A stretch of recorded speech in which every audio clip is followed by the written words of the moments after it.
સુરતના મોટા વરાછા વિસ્તારમાં હત્યાનો બનાવ બન્યો હતો, જેમાં યુવાનની હત્યા થતા પોલીસ દોડતી થવા પામી હતી. સુરતમાં હત્યાની ઘટના આમ બનતી જાય છે.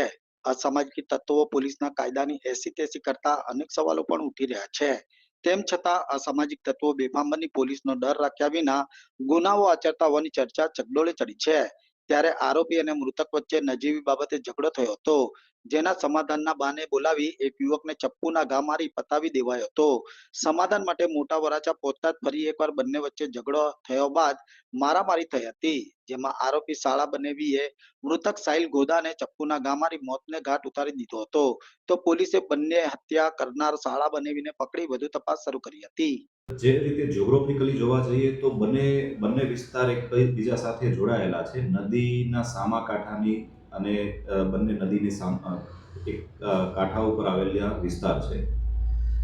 જે રીતે વાત કરી તે રીતે આરોપી અને ભોગ બનનાર બંને કાપોદ્રાના હતા અને કાપોદ્રા સાથના જે રહેણાંક વિસ્તારો છે તે માહિતી ઓલરેડી પોલીસ પાસે હોવાથી એડવાન્સમાં હ્યુમન ઇન્ટેલિજન્સના આધારે આરોપીઓને ઝડપી પાડવામાં આવે છે.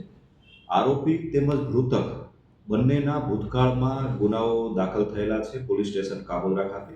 જે કારણથી પણ સમગ્ર બાબત છે તે પોલીસને શોધખોળ માટે